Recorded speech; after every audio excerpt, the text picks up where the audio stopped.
ಎಲ್ಲರಿಗೂ ನಮಸ್ಕಾರ. ನಾನು ನಿಮ್ಮ ಸತೀಶ್ ಯೋಗ ಪ್ರೇರಣಾ ಅಕಾಡೆಮಿಯಿಂದ. ಆತ್ಮೀಯ ಸ್ಪರ್ಧಾರ್ಥಿಗಳು ಯಾರೆಲ್ಲ ಭಾರತದ ಸಶಸ್ತ್ರ ಪಡೆಗೆ ಸೇರಬೇಕನ್ನುವಂಥ ಕನಸನ್ನು ಕಾಣ್ತಾ ಇದ್ದೀರಲ್ವ, ಅಂಥ ಯುವಕ ಯುವತಿಯರಿಗೆ ಒಂದು ಒಳ್ಳೆಯ ಅವಕಾಶ ಒದಗಿ ಬಂದಿದೆ ಅಂತ ಹೇಳ್ಬೋದು. ಆಲ್ರೆಡಿ ನಿಮಗೆ ಗೊತ್ತಿರುವ ಹಾಗೆ 39,000ಕ್ಕಿಂತ ಹೆಚ್ಚು ಹುದ್ದೆಗಳಿಗೆ SSC GDಗೆ ರಿಲೇಟೆಡ್ ಆಗಿ ನೋಟಿಫಿಕೇಶನ್ ಆಗಿರೋದು ಆಲ್ರೆಡಿ ಗೊತ್ತಿರುವಂಥ ವಿಚಾರವಾಗಿದೆ. ಆಲ್ರೆಡಿ ಅದಕ್ಕೆ ರಿಲೇಟೆಡ್ ಪ್ರಿಪ್ರೇಷನ್ ಕೂಡ ನೀವು ಮಾಡ್ತಾ ಇರ್ತೀರಾ. ಸ್ಪೆಷಲಿ ಫೈನಲ್ ಆಗಿ ಬಂದಾಗ ಯಾಕೆ ನಾನು ಈ ವಿಚಾರ ನಿಮಗೆ ಹೇಳ್ತಾ ಇದ್ದೀನಿ ಅಂದರೆ 2025 ಫೆಬ್ರವರಿ ತಿಂಗಳಲ್ಲಿ ಈ ಎಲ್ಲ ವೇಕೆನ್ಸಿಗೆ ನೇಮಕಾತಿ ಪರೀಕ್ಷೆ ನಡೀತಾ ಇದೆ. ಹಾಗಾಗಿ ಈ ನೇಮಕಾತಿ ಹಂತದಲ್ಲಿ ಬಂದಾಗ ನಿಮ್ಮ ಅಂತಿಮ ತಯಾರಿ ಯಾವ ರೀತಿ ಇರಬೇಕು, ಯಾವ ರೀತಿ ನೀವು ತಯಾರಿ ಮಾಡಿಕೊಂಡ್ರೆ ನೀವು ಸಕ್ಸಸ್ ಕಾಣ್ಬೋದು ಅನ್ನೋಂಥ ವಿಚಾರದ ಬಗ್ಗೆ ನಾನು ಈ ಕ್ಲಾಸಲ್ಲಿ ಚರ್ಚೆ ಮಾಡ್ತಾ ಹೋಗ್ತೀನಿ. ಓಕೆ, ಈ ವಿಷಯದ ಬಗ್ಗೆ ಚರ್ಚೆ ಮಾಡೋದಕ್ಕಿಂತ ಪೂರ್ವದಲ್ಲಿ ಯಾರು ನಮ್ಮ ಚಾನಲ್ಗೆ ಸಬ್ಸ್ಕ್ರೈಬ್ ಆಗಿಲ್ವೋ ಅವರು ಸಬ್ಸ್ಕ್ರೈಬ್ ಆಗಬೇಕು, ಹಾಗೂ ಸದಾ ನಮ್ಮ ಜೊತೆ ನೋಟಿಫೈಡ್ ಆಗಿರಿ. ಸ್ಪೆಷಲಿ ಇದಕ್ಕೆ ರಿಲೇಟೆಡ್ ಆಗಿ ಬಂದಾಗ ಮೋಡ್ ಆಫ್ ಸೆಲೆಕ್ಷನ್ ಅನ್ನೋದು ಬಹಳ ಇಂಪಾರ್ಟೆಂಟ್ ಆಗುತ್ತೆ. ಅಂದರೆ SSC GDಗೆ ಯಾವ ರೀತಿ ನೇಮಕಾತಿ ಪ್ರೊಸೆಸ್ ಇದೆ ಅಂತ ನೋಡ್ತಾ ಹೋದರೆ ಸ್ಪೆಷಲಿ 4-5 ಹಂತದಲ್ಲಿ ಇಲ್ಲಿ ನೇಮಕಾತಿ ಪ್ರಕ್ರಿಯೆ ನಡೆಯೋದು ಕಂಡುಬರುತ್ತೆ. ಅದರಲ್ಲಿ ಸ್ಪೆಷಲಿ ಮೊದಲನೇದಾಗಿ ನಡೆಯೋದು ಯಾವುದಂತ ನೋಡ್ತಾ ಹೋದರೆ ಕಂಪ್ಯೂಟರ್ ಬೇಸ್ಡ್ ಎಕ್ಸಾಮಿನೇಷನ್ ಅನ್ನೋದು ಮೊದಲ ಸ್ಟೇಜಲ್ಲಿ ನಡೆಯುವಂಥ ಒಂದು ಸೆಲೆಕ್ಷನ್ ಹಂತ ಅಂತ ಗುರುತಿಸೋದು. ಅಂದರೆ ಯಾರೆಲ್ಲ ನೀವು ಅಪ್ಲಿಕೇಶನ್ ಹಾಕಿದ್ದೀರಲ್ವ, ಅಪ್ಲಿಕೇಶನ್ ಹಾಕಿರುವಂಥ ಎಲ್ಲರಿಗೂ ಕೂಡ ಕಂಪ್ಯೂಟರ್ ಬೇಸ್ಡ್ ಎಕ್ಸಾಮಿನೇಷನ್ ನಡೆಸಲಾಗ್ತದೆ. ಯಾರು ಇಲ್ಲಿ ಬೆಟರ್ ಸ್ಕೋರ್ ಮಾಡ್ಕೊಂಡಿರ್ತಾರೆ, ಯಾರ ಸ್ಕೋರ್ ಚೆನ್ನಾಗಿರುತ್ತೋ, ನಿಮ್ಮ ರಿಸರ್ವೇಷನ್ ಆಗಿರ್ಬೋದು, ಬೇರೆ ಆ್ಯಂಗಲಲ್ಲಿ ಬಂದಾಗ ಅದನ್ನು ಬೇಸ್ ಆಗಿಟ್ಕೊಂಡು ಫಿಸಿಕಲ್ ಸ್ಟ್ಯಾಂಡರ್ಡ್ ಟೆಸ್ಟ್ ಆಗಿರ್ಬೋದು, ಅದಾದ ಫಿಸಿಕಲ್ ಎಫಿಷಿಯನ್ಸಿ ಟೆಸ್ಟ್ ಆಗಿರ್ಬೋದು, ಆಮೇಲೆ ಮೆಡಿಕಲ್ ಎಕ್ಸಾಮಿನೇಷನ್, ಡಾಕ್ಯುಮೆಂಟ್ ವೆರಿಫಿಕೇಷನ್, ಈ ರೀತಿ ನೆಕ್ಸ್ಟ್ ಹಂತದ ನೇಮಕಾತಿ ಪ್ರಕ್ರಿಯೆ ನಡೆಯುತ್ತೆ ಅಂತ ಹೇಳ್ಬೋದು. ನೀವು 2ನೇ, 3ನೇ, 4ನೇ, 5ನೇ ಹಂತಕ್ಕೆ ಹೋಗಬೇಕಾದ್ರೆ ಫಸ್ಟ್ ಆಫ್ ಆಲ್ ಮೊದಲ ಹಂತದಲ್ಲಿ ನಿಮ್ಮ ಸ್ಕೋರ್ ಚೆನ್ನಾಗಿರಬೇಕು. ಅಂದರೆ ಕಂಪ್ಯೂಟರ್ ಬೇಸ್ಡ್ ಎಕ್ಸಾಮಿನೇಷನ್ ಅವ್ರು ಮಾಡ್ತಾ ಇದ್ದಾರಲ್ವ ಫೆಬ್ರವರಿ ತಿಂಗಳಲ್ಲಿ, ಆ ಎಕ್ಸಾಮಿನೇಷನಲ್ಲಿ ನೀವು ಎಷ್ಟು ಚೆನ್ನಾಗಿ ಸ್ಕೋರ್ ಮಾಡ್ತೀರೋ ಅಷ್ಟು ನೀವು ಸೇಫರ್ ಸೈಡ್ ಆಗಿ SSC GD ಹುದ್ದೆಗೆ ನೇಮಕಾತಿಗೊಳ್ಳುವಂಥ ಪಾಸಿಬಿಲಿಟಿ ಇರುತ್ತೆ ಅಂತ ಹೇಳ್ಬೋದು. ಫಸ್ಟ್ ಆಫ್ ಆಲ್ ಏನಿದು ಕಂಪ್ಯೂಟರ್ ಬೇಸ್ಡ್ ಎಕ್ಸಾಮಿನೇಷನ್ ಅನ್ನೋದ್ರ ಬಗ್ಗೆ ಕ್ಲಾರಿಟಿ ಇರಬೇಕು. ಸಾಕಷ್ಟು ಜನ ಅಪ್ಲಿಕೇಶನ್ ಹಾಕಿರ್ತೀರಾ, ಆದರೆ ಅದ್ರ ಬಗ್ಗೆ ಬಹಳಷ್ಟು ವಿಚಾರ ಮಾಡಿರೋದಿಲ್ಲ, ಮತ್ತು ನೀವು ಪ್ರಿಪ್ರೇಷನ್ ಕೂಡ ಮಾಡ್ತಾ ಇರ್ತೀರಾ, ಆದರೆ ಫೈನಲ್ ಪ್ರಿಪ್ರೇಷನ್ ಬಗ್ಗೆ ಜಾಸ್ತಿ ಕೇರ್ಫುಲ್ಲಾಗಿ ನೀವು ಫೋಕಸ್ ಮಾಡಿರೋದಿಲ್ಲ. ಹಾಗಾಗಿ ನಮ್ಮ ತಯಾರಿ ಚೆನ್ನಾಗಿದ್ದರೂ ಕೂಡ ಅಲ್ಲಿ ಸಕ್ಸಸ್ ಕಾಣುವಂಥ ಸಾಧ್ಯತೆ ಕಡಿಮೆ ಆಗ್ತಾ ಹೋಗುತ್ತೆ. ಸ್ಪೆಷಲಿ ಕಂಪ್ಯೂಟರ್ ಬೇಸ್ಡ್ ಎಕ್ಸಾಮಿನೇಷನ್ ಅಂದರೆ ನಿಮಗೆ ನಡೆಯುವಂಥ, ನಾವು ನಮ್ಮ ಸ್ಟೇಟಲ್ಲಿ ಪೊಲೀಸ್ ಕಾನ್ಸ್ಟೇಬಲ್, PSI ಬೇರೆ ಹುದ್ದೆಗಳಿಗೆ ನೇಮಕಾತಿ ಪರೀಕ್ಷೆ ನಡೆಯುತ್ತಲ್ವ, ನಮ್ಮ ಸ್ಟೇಟಲ್ಲಿ ಏನು ಮಾಡ್ತಾರೆ, ಒಂದು ಕ್ವಶನ್ ಪೇಪರ್ ಕೊಡ್ತಾರೆ, ಅದಕ್ಕೆ OMR ಸೆಟ್ ಕೊಡ್ತಾರೆ, ನಾವು ಅದನ್ನು OMR ಅಲ್ಲಿ ಆನ್ಸರ್ ಗುರುತಿಸ್ತಾ ಹೋಗ್ತೇವೆ. ಆದರೆ SSC GD ಪರೀಕ್ಷೆ ಆ ರೀತಿ ನಡೆಯೋದಲ್ಲ. ಕ್ವಶನ್ಸು ಸಿಲೆಬಸ್ ಅಂತ ಬಂದಾಗ ಬಹಳಷ್ಟು ಸಾಮ್ಯತೆ ಇರೋದು ಕಂಡುಬರುತ್ತೆ. ಆದರೆ ಎಕ್ಸಾಮ್ ಮೋಡ್ ಅಂತ ಬಂದಾಗ ಇದು ಕಂಪ್ಲೀಟ್ ಆಗಿ ನೀವು ಕಂಪ್ಯೂಟ್ರಲ್ಲೇ ಬಿಡಿಸ್ಬೇಕಾದಂಥ ಎಕ್ಸಾಮ್ ಆಗಿರುತ್ತೆ. ಅಂದರೆ ನಿಮ್ಗೊಂದು ಸಿಸ್ಟಮ್ ಕೊಡ್ತಾರೆ, ನಿಮ್ಗೊಂದು ಎಕ್ಸಾಮ್ ಸೆಂಟರ್ ಆಲ್ರೆಡಿ ಅಲಾಟ್ ಮಾಡಿದಾರವರು, ಆಲ್ರೆಡಿ ಗೊತ್ತಿರುವಂಥ ವಿಚಾರ ಇದು ನಿಮಗೆ ಬಂದಾಗ. ಓಕೆ, ನಿಮಗೆ ಸಿಸ್ಟಮ್ ಕೊಟ್ಟಿರ್ತಾರೆ, ನಿಮಗೆ ಕೊಟ್ಟಿರುವಂಥ ಕಂಪ್ಯೂಟರ್ ಸ್ಕ್ರೀನ್ ಮೇಲೆ ಕ್ವಶನ್ಸ್ ಬರ್ತಾ ಹೋಗುತ್ತೆ. ಆನ್ ಟೈಮಲ್ಲಿ ಬಂದಾಗ ನೀವು ಆ ಕ್ವಶನ್ಸ್ಗೆ ಆನ್ಸರ್ ಮಾಡ್ತಾ ಹೋಗಬೇಕು. ಅಂದರೆ ಮೌಸ್ ಕೊಟ್ಟಿರ್ತಾರೆ, ಮೌಸ್ನ ಸಾಯ್ದಂದ್ರೆ ನೀವು ಆನ್ಸರನ್ನು ಏನು ಮಾಡಬೇಕು, ಗುರುತಿಸ್ತಾ ಹೋಗಬೇಕು. ಈ ರೀತಿ ನಡೆಯುವಂಥ ಒಂದು ಎಕ್ಸಾಮ್ ಆಗಿದೆ. ಹಾಗಾಗಿ ಇದು ಆಫ್ಲೈನಲ್ಲಿ ನಡೆಯುವಂಥ ಎಕ್ಸಾಮ್ಗೂ ಆನ್ಲೈನಲ್ಲಿ ನಡೆಯುವಂಥ ಎಕ್ಸಾಮ್ಗೂ ಬಹಳಷ್ಟು ಭಿನ್ನತೆ ಇರುತ್ತೆ. ಹಾಗಾಗಿ ಇದಕ್ಕೆ ರಿಲೇಟೆಡ್ ಆಗಿ ಒಂದು ಸ್ವಲ್ಪ ಇನ್ಫಾರ್ಮೇಷನ್ ನಿಮಗೆ ಗೊತ್ತಿರಬೇಕು. ಸ್ಪೆಷಲಿ ಈ ಕ್ಲಾಸಲ್ಲಿ ನಾನು ಕಂಪ್ಯೂಟರ್ ಬೇಸ್ಡ್ ಎಕ್ಸಾಮಿನೇಷನ್ ಬಗ್ಗೆನೇ ಚರ್ಚೆ ಮಾಡ್ತಾ ಹೋಗ್ತೀನಿ. ಅಂದರೆ ಇದಕ್ಕೆ ರಿಲೇಟೆಡ್ ಆಗಿ ನಿಮಗೆ ಏನು ಗೊತ್ತಿರಬೇಕಂದ್ರೆ ಕ್ವಶನ್ ಪೇಪರ್ ಯಾವ ರೀತಿ ಇರುತ್ತೆ ಅನ್ನೋದು ಗೊತ್ತಿರಬೇಕು, ಟೋಟಲ್ ಕ್ವಶನ್ಸ್ ಯಾವ ರೀತಿ ಎಷ್ಟಿದ್ದಾವೆ, ಟೋಟಲ್ ಮಾರ್ಕ್ಸ್ ಎಷ್ಟು, ಎಕ್ಸಾಮ್ ಡ್ಯೂರೇಷನ್ ಎಷ್ಟಿದೆ, ಅಂದರೆ ಎಕ್ಸಾಮ್ಗೆ ಗೊತ್ತುಪಡಿಸಿರುವಂಥ ಕಾಲಾವಧಿ ಎಷ್ಟು, ಮತ್ತು ಯಾವ್ಯಾವ ಸಬ್ಜೆಕ್ಟ್ಗಳು ಈ ಎಕ್ಸಾಮಲ್ಲಿ ಕೇಳ್ತಾರೆ ಅನ್ನೋದು ನಿಮಗೆ ಗೊತ್ತಿರಬೇಕು. ಫಸ್ಟ್ ಆಫ್ ಆಲ್ SSC GDಗೆ ನಡೆಯುವಂಥ ಈ ಎಕ್ಸಾಮ್ ಏನಿದೆ ಅಲ್ವಾ, ಇದು ಜಸ್ಟ್ ಒಂದು ಪೇಪರ್ ಮಾತ್ರ ಇರುತ್ತೆ. ಇದರಲ್ಲಿ ಒಂದೇ ಪೇಪರ್ ಇರೋದು. ಆ ಒಂದು ಪೇಪರನ್ನು ಕಂಪ್ಯೂಟರ್ ಬೇಸ್ಡ್ ಎಕ್ಸಾಮಿನೇಷನ್ ಆಗಿ ಅವರು ನಡೆಸ್ತಾ ಇರೋದು ಕಂಡುಬರ್ತಾ ಇದೆ. ಮತ್ತು ಕೇಳುವಂಥ ಎಲ್ಲ ಕ್ವಶನ್ಸ್ ಕೂಡ ಅಬ್ಜೆಕ್ಟಿವ್ ಟೈಪ್ ಕ್ವಶನ್ಸ್ ಇರ್ತವೆ. ಅಂದರೆ SSC GDಗೆ ನಡೆಯುವಂಥ ಕಂಪ್ಯೂಟರ್ ಬೇಸ್ಡ್ ಎಕ್ಸಾಮಿನೇಷನ್ ಇದೆ ಅಲ್ವಾ, ಇದು ಮಲ್ಟಿಪಲ್ ಚಾಯ್ಸ್ಡ್ ಕ್ವಶನ್ಸ್ ಇರ್ತವೆ. ಇದರಲ್ಲಿ ಒಟ್ಟು ಪ್ರಶ್ನೆಗಳ ಸಂಖ್ಯೆ 80. ಅಂದರೆ ಒಟ್ಟು 80 ಕ್ವಶನ್ಸು, 80 ಪ್ರಶ್ನೆಗಳು ಕೂಡ ಮಲ್ಟಿಪಲ್ ಚಾಯ್ಸ್ ಕ್ವಶನ್ಸ್ ಆಗಿರ್ತವೆ. ಪ್ರತಿ ಪ್ರಶ್ನೆಗೆ 2 ಅಂಕಗಳಂತ ಗೊತ್ತುಪಡಿಸ್ತಾರೆ. ಹಾಗಾಗಿ ಒಟ್ಟು ಅಂಕಗಳ ಸಂಖ್ಯೆ 160 ಆಗಿರುತ್ತೆ. ಓಕೆ, ಇದೆಲ್ಲ ನಿಮಗೆ ಎಕ್ಸಾಮ್ಗೆ ಹೋಗೋದಕ್ಕಿಂತ ಮುಂಚೆನೇ ಕ್ಲಿಯರ್ ಕಟ್ಟಾಗಿ ಗೊತ್ತಿರಬೇಕು. ಎಷ್ಟು ಕ್ವಶನ್ಸ್ ಇರ್ತವೆ, ಯಾವ ರೀತಿ ಕ್ವಶನ್ ಪೇಪರ್ ಇರುತ್ತೆ, ಪ್ರತಿ ಕ್ವಶನ್ಗೂ ಎಷ್ಟು ಮಾರ್ಕ್ಸ್ ಇರುತ್ತೆ, ಮತ್ತು ಒಟ್ಟು ಪರೀಕ್ಷೆಗೆ ಗೊತ್ತುಪಡಿಸಿರುವಂಥ ಕಾಲಾವಧಿ 60 ನಿಮಿಷ ಆಗಿದೆ. ಓಕೆ, ಮತ್ತು ಅದರ ಜೊತೆಗೆ 60 ನಿಮಿಷದಲ್ಲಿ 80 ಕ್ವಶನ್ ಬಿಡಿಸ್ಬೇಕಾಗಿರೋದ್ರಿಂದ ಅಷ್ಟು ಈಸಿ ಅನ್ನಂಗಿಲ್ಲ. ಹಾಗಂತ ತಕ್ಷಣಕ್ಕೆ ಇದು ಇಂಪಾಸಿಬಲ್ ಅನ್ನಂಗಿಲ್ಲ. ಆ್ಯಕ್ಚುಲಿ ಬಂದಾಗ ನಾವು ಎರಡನ್ನೂ ಅರ್ಥ ಮಾಡ್ಕೊಳ್ಬೇಕು. ಬಹಳ ಈಸಿ ಅಂತ ನಾವು ನೆಗ್ಲೆಕ್ಟಾಗಿ ಹೋಗಂಗಿಲ್ಲ, ಮತ್ತು ಇದು ನನ್ನಿಂದ ಇಂಪಾಸಿಬಲ್ ಅಂತ ನೀವು ಕೈ ಕುಳಿತುಕೊಳ್ಳೋ ಹಾಗಿಲ್ಲ.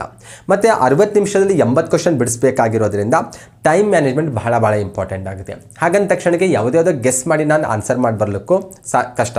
ಯಾಕಂದರೆ 1/4 ನೆಗೆಟಿವ್ ಮಾರ್ಕ್ಸ್ ಕೂಡ ಇರೋದು ಕಂಡುಬರುತ್ತೆ. ಹಾಗಾಗಿ ನೀವು ಬಹಳ ಕೇರ್ಫುಲ್ಲಾಗಿ ಇಲ್ಲಿ ಕ್ವಶನ್ಸ್ಗಳಿಗೆ ಆನ್ಸರ್ ಮಾಡಬೇಕಾಗಿದೆ. ಅದ್ರ ಜೊತೆಗೆ ಟೈಮ್ ಕೂಡ ಮ್ಯಾನೇಜ್ ಮಾಡಬೇಕಾಗುತ್ತೆ. ಓಕೆ, ಈ ಪೇಪರಲ್ಲಿ ಒಟ್ಟು 4 ಸಬ್ಜೆಕ್ಟ್ಗಳಿರೋದು ಕಂಡುಬರುತ್ತೆ. Part A, part B, part C ಮತ್ತು ಪಾರ್ಟ್ ಡಿ ಅಂತ 4 ಪಾರ್ಟ್ಗಳಾಗಿ ಟೋಟಲ್ ಈ ಕ್ವಶನ್ ಪೇಪರ್ನ ಸಬ್ಜೆಕ್ಟನ್ನು ಡಿವೈಡ್ ಮಾಡಿದ್ದಾರೆ. ಪಾರ್ಟ್ ಎದಲ್ಲಿ ಜನರಲ್ ಇಂಟೆಲಿಜೆನ್ಸ್ ಆ್ಯಂಡ್ ರೀಸನಿಂಗ್ ಅಂತಿದೆ. ಓಕೆ, ಇದು ಒಂದು ರೀತಿ ಮಾನಸಿಕ ಸಾಮರ್ಥ್ಯ ಅಂತ ಹೇಳೋದು. ಮ್ಯಾಥ್ಸ್ ಬೇಸ್ಡ್ ಅಲ್ಲ, ಒಂದು ರೀತಿ ಕಂಪ್ಲೀಟಾಗಿ ಒಂದು ರೀತಿ ಇದು ರೀಸನಿಂಗ್ಗೆ ರಿಲೇಟೆಡ್ ಅಂತ ಹೇಳೋದು. ರಕ್ತ ಸಂಬಂಧ ಆಗಿರ್ಬೋದು, ಸೀಟ್ ಅರೇಂಜ್ಮೆಂಟ್ ಆಗಿರ್ಬೋದು, ಕೋಡಿಂಗ್ ಡಿಕೋಡಿಂಗ್ ಆಗಿರ್ಬೋದು, ಮಿರರ್ ಇಮೇಜ್ ಆಗಿರ್ಬೋದು, ಅಥವಾ ಸಿರೀಸ್ಗೆ ರಿಲೇಟೆಡ್ ಆಗಿರೋದು, ಇಂತಹ ಲೆಕ್ಕಗಳನ್ನ ನಾವಿಲ್ಲಿ ನಿರೀಕ್ಷೆ ಮಾಡ್ಬೋದಾಗಿದೆ. ಪಾರ್ಟ್ ಬಿಯಲ್ಲಿ general knowledge and general awareness ಇದೆ, ಸಾಮಾನ್ಯ ಜ್ಞಾನ ಅಂತ ಗುರುತಿಸೋದು. ಪಾರ್ಟ್ ಸಿಯಲ್ಲಿ ಎಲಿಮೆಂಟ್ರಿ ಮ್ಯಾಥಮೆಟಿಕ್ಸ್ ಅಂತ ಹೇಳಿದ್ದಾರೆ, ಅಂದರೆ ಗಣಿತಕ್ಕೆ ರಿಲೇಟೆಡ್ ಬೇಸಿಕ್ ಮ್ಯಾಥ್ಸ್ ಅಂತ ಹೇಳ್ತೇವಲ್ವ, ಆ ರೀತಿ ಒಂದು ಸಬ್ಜೆಕ್ಟನ್ನು ಗುರುತಿಸಿದ್ದಾರೆ. ಇನ್ನು ಕೊನೆಯದಾಗಿ ಇಂಗ್ಲೀಷ್ ಆರ್ ಹಿಂದಿ ಅಂತ ನೀವು ಯಾವ್ದು ಸೆಲೆಕ್ಟ್ ಮಾಡ್ಕೊಂಡಿರ್ತೀರೋ ಅಂಥ ಒಂದು ಲ್ಯಾಂಗ್ವೇಜ್ ಅಂತ. ಪ್ರತಿಯೊಂದು ಸಬ್ಜೆಕ್ಟ್ ಮೇಲೆ 20 ಕ್ವಶನ್ಸ್ ಅಲ್ಲ, 20 ಕ್ವಶನ್ಸ್ ಇರ್ತವೆ. ಪ್ರತಿ ಕ್ವಶನ್ಗೆ 2 ಮಾರ್ಕ್ಸ್ ಇರೋದ್ರಿಂದ ಪ್ರತಿ ಸಬ್ಜೆಕ್ಟು ಕೂಡ 40 ಮಾರ್ಕ್ಸನ್ನು ಕ್ಯಾರಿ ಮಾಡುತ್ತೆ. ಟೋಟಲ್ 160 ಮಾರ್ಕ್ಸ್ ಆಗುತ್ತೆ. ಓಕೆ, ಸಿಲೆಬಸ್ ಕ್ಲಿಯರ್ ಆಗಿದೆ ಬಂದಾಗ ಎಷ್ಟೆಷ್ಟು ಕ್ವಶನ್ಸ್ ಯಾವ ಸಬ್ಜೆಕ್ಟಿಂದ ಬರ್ತಾವೆ ಅನ್ನೋದು ಕೂಡ ಕ್ಲಿಯರ್ ಆಗಿದೆ. ಆದರೆ ಇಲ್ಲಿ ನಮಗಿರುವಂಥ ಚಾಲೆಂಜೇಬಲ್ ಏನಂದರೆ ಕಾಲಾವಕಾಶನ ಅವ್ರು ಗೊತ್ತುಪಡಿಸಿದಾರಲ್ವ, ಎಕ್ಸಾಮ್ಗೆ 60 ನಿಮಿಷ ಅನ್ನೋದು ಅದು ಬಹಳ ಚಾಲೆಂಜಬಲ್ ಇದೆ. 60 ನಿಮಿಷದಲ್ಲಿ 80 ಕ್ವಶನ್ಸನ್ನು ಬಿಡಿಸಬೇಕು. ಅದರಲ್ಲಿ specially general intelligence and reasoning ಇದೆ ಮತ್ತು ಎಲಿಮೆಂಟ್ರಿ ಮ್ಯಾಥಮೆಟಿಕ್ಸ್ ಏನಿದೆ ಅಲ್ವಾ, ಅವುಗಳನ್ನು ಬಿಡಿಸಲಿಕ್ಕೆ ಹೆಚ್ಚು ಸಮಯ ಬೇಕಾಗುತ್ತೆ. ಇಲ್ಲಿ ನಾವು ಯಾನ್ ಆ್ಯಂಡ್ ಎವರೇಜ್ ತೆಗೆದುಕೊಂಡಾಗ ಒಂದು ಕ್ವಶನ್ಗೆ 1 ಮಾರ್ಕ್ಸ್ ಕೂಡ ಬರಲ್ಲ, ಒಂದು ಕ್ವಶನ್ಗೆ 1 ನಿಮಿಷ ಸಮಯಾವಕಾಶ ಕೂಡ ಸಿಗೋದಿಲ್ಲ ನಮಗೆ. ಅಷ್ಟೊಂದು ಚಾಲೆಂಜಬಲ್ ಇದೆ. ಆ್ಯಕ್ಚುಲಿ ನಾವು ಪೊಲೀಸ್ ಕಾನ್ಸ್ಟೇಬಲ್ಲು, PSI ಬೇರೆ ಎಕ್ಸಾಮಲ್ಲಿ ನೋಡಿದ್ದೇವೆ. ಫಾರ್ ಎಕ್ಸಾಂಪಲ್ ಪೊಲೀಸ್ ಕಾನ್ಸ್ಟೇಬಲ್ ಎಕ್ಸಾಮನ್ನು ಉದಾಹರಣೆ ತೆಗೆದುಕೊಳ್ಳೋದಾದರೆ 90 ನಿಮಿಷದಲ್ಲಿ 100 ಕ್ವಶನ್ ಬಿಡಿಸ್ಬೇಕು ನಾವು ಅಲ್ಲಿ ಬಂದಾಗ. ಆದರೆ ಅಲ್ಲಿ ಹೆಂಗಿರುತ್ತೆ ಅಂದರೆ ಥೆರೆಟಿಕಲ್ ಕ್ವಶನ್ಸ್ಗಳು ಜಾಸ್ತಿ ಇರೋದ್ರಿಂದ ಟೈಮ್ ನಾವು ಅಲ್ಲಿ ಸೇವ್ ಮಾಡ್ಬೋದು. ಅಂದರೆ ಅಲ್ಲಿ ಮೆಂಟಲ್ ಎಬಿಲಿಟಿ ಕ್ವಶನ್ ಬರೋದು ಒಂದು 10ರಿಂದ 15 ಕ್ವಶನ್ ಬರ್ಬೋದು. ರಿಮೈನಿಂಗ್ ಎಲ್ಲವೂ ಕೂಡ ಥೆರೆಟಿಕಲ್ ಆಗಿರುತ್ತೆ, ಓದಬೇಕು, ಆನ್ಸರ್ ಗುರುತಿಸಬೇಕು. ಆದರೆ ಇಲ್ಲಿ ಹಾಗಲ್ಲ. ಅಲ್ಲಿ ಎಲಿಮೆಂಟ್ರಿ ಮ್ಯಾಥಮೆಟಿಕ್ಸಲ್ಲಿ 20 ಕ್ವಶನ್ಸ್ ಇದ್ದಾವೆ ಮತ್ತು ರೀಸನಿಂಗಲ್ಲಿ 20 ಕ್ವಶನ್ಸ್ ಇದ್ದಾವಲ್ವ, ಅದು ಚಾಲೆಂಜಬಲ್ ಅಂತ ಹೇಳ್ಬೋದು. ಹಾಗಾಗಿ ಇದರಲ್ಲಿ ನಾವು ಸಕ್ಸಸ್ ಕಾಣಬೇಕಾದ್ರೆ ಒಂದು ಸ್ವಲ್ಪ ನಾವೊಂದು ಬ್ಲೂ ಪ್ರಿಂಟ್ ಹಾಕ್ಕೊಂಡು ಒಂದು ಮೈಂಡ್ ಮ್ಯಾಪ್ ಮಾಡ್ಕೊಂಡು ಎಕ್ಸಾಮ್ಗೆ ತಯಾರಿ ನಡೆಸಬೇಕು. ಅದಕ್ಕೆ ರಿಲೇಟೆಡ್ ಆಗಿ ಬಂದಾಗ 60 ನಿಮಿಷದಲ್ಲಿ 80 ಕ್ವಶನ್ ಬಿಡಿಸೋದು ನಿಜವಾಗ್ಲೂ ಚಾಲೆಂಜಬಲ್ ಅಂತಲೇ ಹೇಳ್ಬೋದು. ಆದರೆ ಸ್ವಲ್ಪ ನಾವು ಪ್ರಾಕ್ಟೀಸ್ ಮಾಡ್ಕೊಂಡು ಹೋದರೆ, ಒಂದು ಸ್ವಲ್ಪ ಪ್ರಿಪ್ರೇಷನ್ ಮಾಡ್ಕೊಂಡು ಹೋದರೆ, ನೀವೇನು ಇಲ್ಲಿವರೆಗೂ ಸ್ಟಡಿ ಮಾಡಿದ್ರಲ್ವ, ಸುಮಾರು 4-5 ತಿಂಗಳಾಗಿರ್ಬೋದು ಅಥವಾ ಕೆಲವೊಬ್ಬರು 1 ವರ್ಷದಿಂದಲೂ ಕೂಡ ಸ್ಟಡಿ ಮಾಡ್ತಾ ಇರ್ಬೋದಲ್ವಾ, ನೀವು ಕೊನೆ ಹಂತದಲ್ಲಿ ಒಂದು ಸ್ವಲ್ಪ ಪ್ರಿಪ್ರೇಷನ್ ಪ್ಲ್ಯಾನ್ಡ್ ಆಗಿ ಮಾಡಿದ್ರೆ ಖಂಡಿತ 60 ನಿಮಿಷದಲ್ಲಿ ನೀವು ಕ್ವಶನ್ಸನ್ನು ಟಚ್ ಮಾಡಿಬರ್ಬೋದು. ಮ್ಯಾಕ್ಸಿಮಮ್ ಕ್ವಶನ್ಸನ್ನು ಟಚ್ ಮಾಡಿ ಬರ್ಬೋದು. ನೆಗೆಟಿವ್ ಇಲ್ಲದ ರೀತಿಯಲ್ಲೂ ಕೂಡ ನೀವೇನು ಮಾಡ್ಬೋದು, ಕ್ವಶನ್ಸನ್ನು ಟಚ್ ಮಾಡಿ ಬರ್ಬೋದು. ಆವಾಗ ನೀವು ಅಪಾಯಿಂಟ್ ಆಗುವಂಥ ಸಾಧ್ಯತೆ ಜಾಸ್ತಿ ಇರುತ್ತೆ. ಹಾಗಾಗಿ ಈ ಫೈನಲ್ ಹಂತದ ತಯಾರಿ ನಿಮ್ದು ಯಾವ ರೀತಿ ಇರಬೇಕು ಅನ್ನೋದನ್ನು ನಾನು ಈ ಕ್ಲಾಸಲ್ಲಿ ಚರ್ಚೆ ಮಾಡ್ತಾ ಹೋಗ್ತೀನಿ. ಫೈನಲ್ ಪ್ರಿಪ್ರೇಷನ್ ಅಂದರೆ ಫೈನಲ್ ರಿವಿಷನ್ ಮಾಡ್ಕೊಳ್ಬೇಕು, ಫೈನಲ್ ಪ್ರಾಕ್ಟೀಸ್ ಮಾಡಬೇಕು ಮತ್ತು ಮಾಕ್ ಟೆಸ್ಟ್ ಅಟೆಂಡ್ ಮಾಡೋದು ನನ್ನ ಪ್ರಕಾರ ಬಹಳ ಅವಶ್ಯಕತೆ ಅನಿಸುತ್ತೆ. ನಿಮ್ಮ ಇಷ್ಟು ದಿನದ ತಯಾರಿಗೆ ಏನಾಗಬೇಕೀಗ, ಕೊನೆ ಹಂತದಲ್ಲಿ ಬಂದಾಗ ಅಂತಿಮವಾದಂಥ ಪುನರಾವರ್ತನೆ ಮಾಡ್ಕೊಳ್ಬೇಕು, ಅಂತಿಮವಾದಂಥ ಪ್ರಾಕ್ಟೀಸ್ ಮಾಡಬೇಕು ನೀವು ಫೈನಲ್ ಆಗಿ ಬಂದಾಗ. ಮತ್ತು ಅದರ ಜೊತೆಗೆ ಮಾಕ್ ಟೆಸ್ಟ್ ಅಥವಾ ಮಾದರಿ ಪರೀಕ್ಷೆಗಳನ್ನು ಏನು ಮಾಡಬೇಕು, ನೀವು ತೆಗೆದುಕೊಳ್ಬೇಕು ಅಥವಾ ಮಾದರಿ ಪರೀಕ್ಷೆಗಳನ್ನು ಬಿಡಿಸ್ತಾ ಹೋಗಬೇಕು. ಅವಾಗೇನಾಗುತ್ತೆ, ನಿಮಗೆ ನೀವು ಎಲ್ಲಿ ತಪ್ಪು ಮಾಡ್ತಾ ಇದ್ದೀರಾ ಅಥವಾ ಎಲ್ಲಿ ನೀವು ಸ್ಟ್ರಾಂಗ್ ಇದ್ದೀರಿ, ಎಲ್ಲಿ ನೀವು ರಿಕವರಿ ಮಾಡ್ಕೊಳ್ಬೇಕು ಅನ್ನುವಂಥ ಒಂದು ಐಡಿಯಾ ನಿಮ್ಮಷ್ಟಕ್ಕೆ ನಿಮಗೆ ಸಿಗುತ್ತೆ. ಮತ್ತು ನಿಮಗೆ ಅನಿಸ್ಬೋದು, ಅಲ್ಲ ಸರ್ ಈಗ ಎಕ್ಸಾಮ್ ಬಂದುಬಿಡ್ತಲ್ಲ, ಇನ್ನೇನು ಕೊನೆ ಹಂತದಲ್ಲಿ ಏನು ಮಾಡೋದು ಅನಿಸುತ್ತೆ. ನೀವು ಆಲ್ರೆಡಿ ಏನು ಪ್ರಿಪ್ರೇಷನ್ ಮಾಡ್ತಾ ಬಂದಿರಲ್ವ, ಆ ಪ್ರಿಪ್ರೇಷನ್ಗೆ ಒಂದು ಫೈನಲ್ ಟಚ್ ಅಪ್ ಕೊಡುವಂಥ ಕೆಲಸ ಈ 10-15 ಡೇಸಲ್ಲಿ ನೀವು ಮಾಡಬೇಕು. ಕೆಲವೊಬ್ರು ಎಕ್ಸಾಮ್ ಫೆಬ್ರವರಿ 1st ವೀಕಲ್ಲೇ ಇರ್ಬೋದು, ಕೆಲವೊಬ್ರು 2nd or 3rd ವೀಕಲ್ಲಿ ಇರ್ಬೋದು. ನಿಮಗಿರುವಂಥ ಕಾಲಾವಕಾಶದಲ್ಲಿ ನೀವೇ ಒಂದು ಟೈಮ್ ಮಾಡ್ಕೊಂಡು, ಒಂದು ಶೆಡ್ಯೂಲ್ ಮಾಡಿಕೊಂಡು final revision, final practice, mock test ಇವು 3 ಕರೆಕ್ಟಾಗಿ ಫಾಲೋ ಅಪ್ ಮಾಡಿದ್ರೆ ನಿಮ್ಮ ಸ್ಕೋರ್ ನನ್ನ ಪ್ರಕಾರ ಬೆಟರ್ ಆಗುತ್ತೆ ಅಂತ ಅನಿಸುತ್ತೆ. ಓಕೆ, ಫೈನಲ್ ಪ್ರಿಪ್ರೇಷನ್ಗೆ ಎಷ್ಟು ಟೈಮ್ ಕೊಡಬೇಕು ನಾವು ಪ್ರತಿದಿನ ಅಂತ ನೋಡ್ತಾ ಇದ್ರೆ, ಮಿನಿಮಮ್ ನನ್ನ ಪ್ರಕಾರ ಪ್ರತಿದಿನಕ್ಕೆ ಒಂದು 8ರಿಂದ 10 ಗಂಟೆ ಆದರೂ ಮಿನಿಮಮ್ ಕೊಡಬೇಕು ನನ್ನ ಪ್ರಕಾರ. ಅಂದರೆ ಕೆಲ ಆಸ್ಪಿರೆಂಟ್ಸ್ ಏನು ಮಾಡ್ತಾ ಇರ್ಬೋದು, ಪಾರ್ಟ್ ಟೈಮ್ ವರ್ಕ್ ಮಾಡ್ಕೊಂಡು ಓದ್ತಾ ಇರ್ತಾರೆ, ಅಥವಾ ಕೆಲವೊಬ್ಬರು ಬೇರೆ ಎಕ್ಸಾಮ್ಗೆ ಪ್ರಿಪ್ರೇಷನ್ ಮಾಡ್ತಾ ಇರ್ಬೋದು, ಅಥವಾ ಬೇರೆ ಯಾವುದೋ ಸ್ಟಡಿ ಮಾಡ್ತಾ ಇರ್ಬೋದು. ಆದರೆ ಈ ಫೈನಲ್ ಪ್ರಿಪ್ರೇಷನ್ ಅಂತ ಬಂದಾಗ ಏನು 10-15 ಡೇಸ್ ನಿಮಗೆ ಟೈಮ್ ಇದೆ ಅಲ್ವಾ, ಈ 10ರಿಂದ 15 ದಿನ ಅಥವಾ ಕೆಲವೊಬ್ರಿಗೆ 20 ದಿನ ಏನಿದೆ ಅಲ್ವಾ, ಈ 20 ದಿನನೂ ನೀವು ಕಂಪ್ಲೀಟಾಗಿ ಇದಕ್ಕಂತ SSC GD ಎಕ್ಸಾಮ್ಗಂತಲೇ ನೀವು ಡೆಡಿಕೇಶನ್ ಮಾಡಬೇಕು. ಇನ್ ಕೇಸ್ ಪಾಸಿಬಿಲಿಟಿ ಆದರೆ 8ರಿಂದ 10 ಗಂಟೆನೇ ಫಿಕ್ಸ್ ಇಟ್ಕೊಳ್ಳೋ ಅಂತ ಅವಶ್ಯಕತೆ ಇಲ್ಲ. ನನ್ನ ಪ್ರಕಾರ ಅದನ್ನು ನೀವು 10ರಿಂದ 12 ಗಂಟೆ 13 ಗಂಟೆವರೆಗೂ ಕೂಡ ತೆಗೆದುಕೊಂಡು ಹೋಗ್ಬೋದಾಗಿದೆ. ಅದು ನಿಮಗೆ ಇರುವಂಥ ಸಮಯಾವಕಾಶದ ಮೇಲೆ ನೀವು ಡಿಸೈಡ್ ಮಾಡ್ತಾ ಹೋಗಬೇಕು. ಮತ್ತು ಹಾಗಂತ 24/7 ಓದ್ಕೊಂಡು ಕೂತ್ಕೊಳ್ಳೋಕ್ಕೂ ಆಗಲ್ಲ. ಹೆಲ್ತ್ ಕೂಡ ಇಂಪಾರ್ಟೆಂಟ್ ಆಗುತ್ತೆ. ಕೊನೆ ಕ್ಷಣದಲ್ಲಿ ನೀವೇನಾದರೂ ಹೆಲ್ತ್ ಅಪ್ಸೆಟ್ ಮಾಡಿಕೊಂಡ್ರೆ ನಿಮ್ಮ ಟೋಟಲ್ ಪ್ರಿಪ್ರೇಷನ್ನು ಅಲ್ಲಿ ಲಾಸ್ ಆಗಿಬಿಡುತ್ತೆ. ಹಾಗಾಗಿ ಮಿನಿಮಮ್ ನಿಮಗೆ ಎಷ್ಟು ನಿದ್ದೆ ಮಾಡಬೇಕು ಅಷ್ಟು ನಿದ್ದೆ ಮಾಡಿಕೊಂಡು ಉಳಿದಿರುವಂಥ ಸಮಯ ಎಷ್ಟು ಸಾಧ್ಯನೋ ಅಷ್ಟು ನೀವು ಫೈನಲ್ ಪ್ರಿಪ್ರೇಷನ್ಗೆ ನೀವು ವರ್ಕೌಟ್ ಮಾಡೋದು ಬೆಟರ್ ಅನಿಸುತ್ತೆ.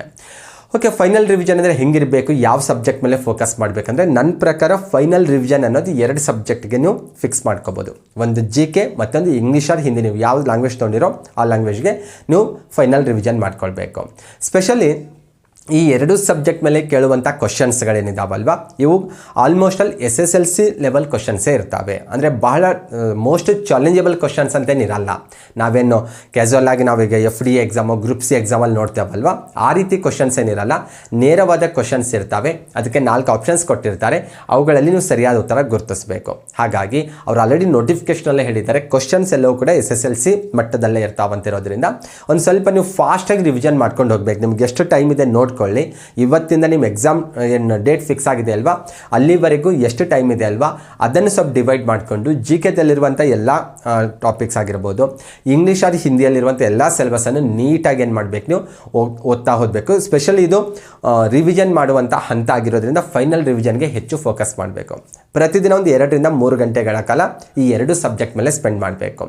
GKಗೆ 1 ರಿಂದ 1.5 ಗಂಟೆ ಅಥವಾ 2 ಗಂಟೆ, ಇಂಗ್ಲೀಷ್ ಆರ್ ಹಿಂದಿಗೆ 1 ರಿಂದ 1.5 ಗಂಟೆ. ಈ ರೀತಿ ನಿಮ್ಮ ಸಬ್ಜೆಕ್ಟಿಗೆ ಯಾವ ರೀತಿ ನಿಮಗೆ ಗ್ರಿಪ್ ಇದೆನೋ ನಿಮ್ಮ ನಾಲೆಜ್ ಬೇಸ್ ಮೇಲೆ ನೀವು ಸ್ವಲ್ಪ ಡಿವೈಡ್ ಮಾಡಿಕೊಂಡು ನೀವು ಒಂದು ಸ್ವಲ್ಪ ಸೆಟ್ ಮಾಡ್ಕೋಬೇಕು.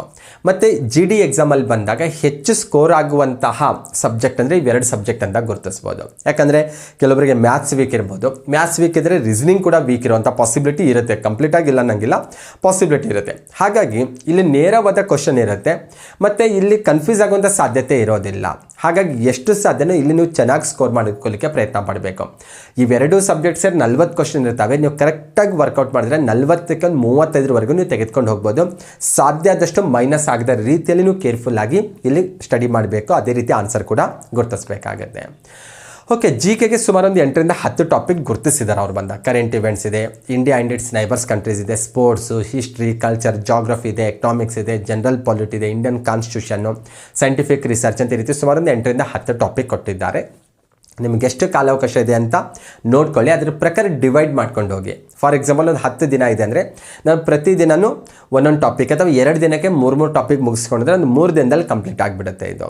ಓಕೆ, ಇದು ಫೈನಲ್ ರಿವಿಷನ್ ಇರೋದ್ರಿಂದ ನಾವು ಫಾಸ್ಟಾಗಿ ಕೀವರ್ಡ್ಸು ಅಥವಾ ಬುಲೆಟ್ ಪಾಯಿಂಟ್ಸನ್ನು ಫೋಕಸ್ ಮಾಡ್ತಾ ಹೋಗಬೇಕು.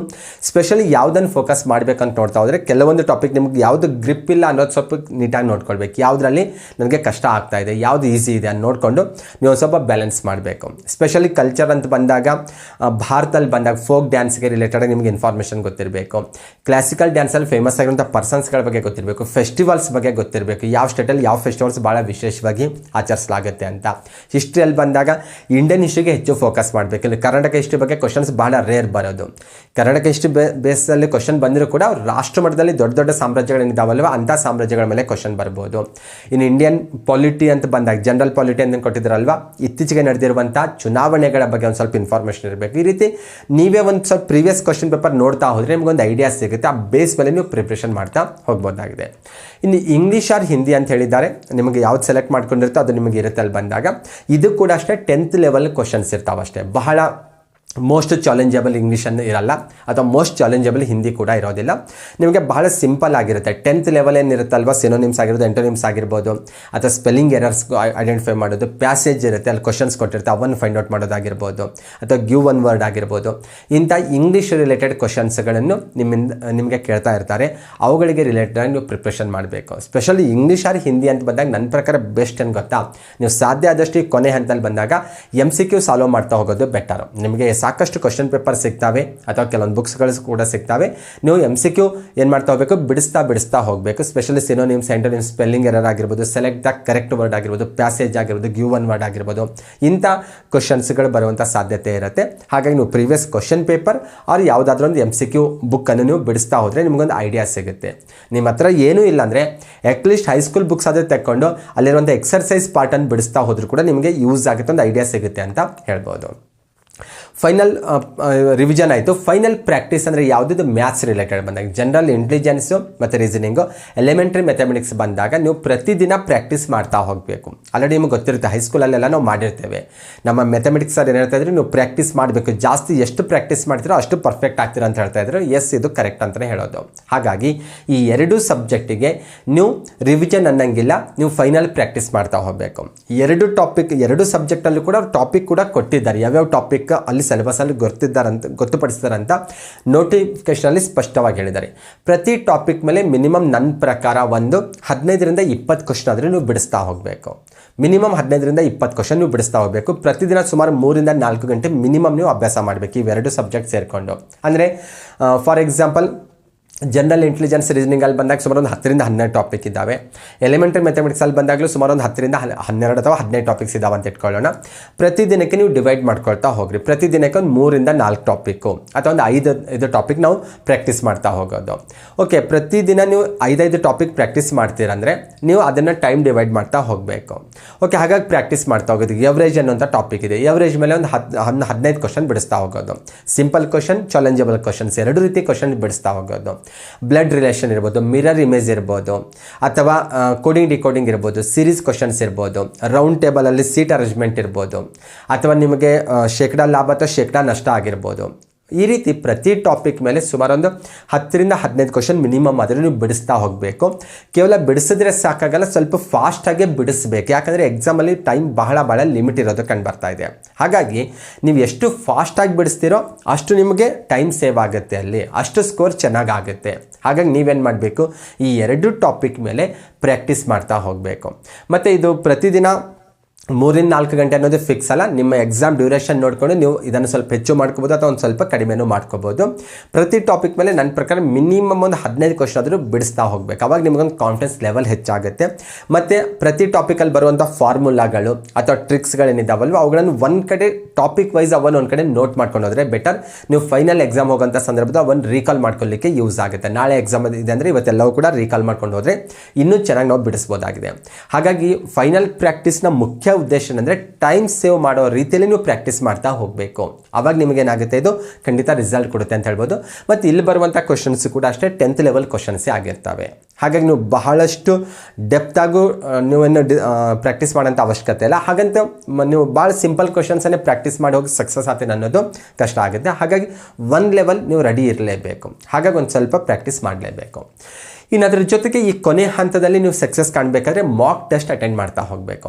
ಮಾದರಿ ಪರೀಕ್ಷೆಗಳನ್ನು ಅಟೆಂಡ್ ಮಾಡ್ತಾ ಹೋಗಬೇಕು. ಅಂದರೆ ಪ್ರತಿದಿನ ಮಿನಿಮಮ್ ನನ್ನ ಪ್ರಕಾರ ಒಂದು 2ರಿಂದ 3 ಅಥವಾ ನಿಮ್ಮ ಎಕ್ಸಾಮ್ ಏನಾದರೂ ಫಸ್ಟ್ ವೀಕಲ್ಲಿ ಇದ್ದರೆ ಪ್ರತಿದಿನ ಒಂದು 4 ಟೆಸ್ಟನ್ನು ಬಿಡಿಸ್ತಾ ಹೋಗಬೇಕು. ನಿಮ್ಮ ಡ್ಯೂರೇಷನ್ ಪ್ರಕಾರ ನೀವು ಡಿಸೈಡ್ ಮಾಡ್ತಾ ಹೋಗೋದು ಬೆಟರ್. ನಾನು ಪ್ರತಿದಿನ ಮಿನಿಮಮ್ ಇಂತಿಷ್ಟು ಅಂತ ಹೇಳಲ್ಲ. ನಿಮ್ಮ ಎಕ್ಸಾಮ್ ಏನಾದರೂ ಒಂದು 15 ದಿನ ಸಮಯಾವಕಾಶ ಇದೆ ಅಂದರೆ ಪ್ರತಿದಿನ 2 ಮಾಕ್ ಟೆಸ್ಟ್ ಬಿಡಿಸ್ತಾ ಹೋಗ್ಬೋದು. ಓಕೆ, ಮಾಕ್ ಟೆಸ್ಟಿಗೆ ಏನು ಮಾಡಬೇಕು, ಒಂದು 2 ಅವರ್ಸ್ 2 ಟೆಸ್ಟ್ ಬಿಡಿಸ್ತೀರ ಅಂದರೆ 2 ಅವರ್ಸ್ ಅಂದರೆ 1 ಅವರ್ ಅಂತಲೇ ಫಿಕ್ಸ್ ಇಡಬೇಕು. ನೀವು ಮಾಕ್ ಟೆಸ್ಟ್ ಅಟೆಂಡ್ ಮಾಡ್ತೀರ ಅಂದರೆ 1 ಮಾಕ್ ಟೆಸ್ಟಿಗೆ 1 ಅವರ್ ಅಂತ ಟೈಮ್ ಇದೆಯಲ್ಲ, ನೀವು ಎಕ್ಸಾಮ್ ಟೈಮಿಗೆ ಹೆಂಗಿದೆನೋ ಸೇಮ್ ಅದೇ ಫೀಲಲ್ಲಿ ಬಿಡಿಸ್ತಾ ಹೋಗ್ಬೇಕು ನೀವು. ಅಂದರೆ ಎಕ್ಸಾಮಲ್ಲಿ ಗೊತ್ತು ನಿಮಗೆ 60 ನಿಮಿಷದಲ್ಲಿ 80 ಕ್ವಶನ್ ಬಿಡಿಸ್ಬೇಕಂತ. ಮಾಕ್ ಟೆಸ್ಟಲ್ಲೂ ಅಷ್ಟೇ 60 ನಿಮಿಷದಲ್ಲಿ 80 ಕ್ವಶನ್ ಬಿಡಿಸ್ಬೇಕು ನೀವು. ಅದೇ ರೀತಿ ಮೈಂಡ್ಸೆಟ್ ಇಟ್ಕೊಂಡು ಅದೇ ರೀತಿ ವರ್ಕ್ ಮಾಡಬೇಕು.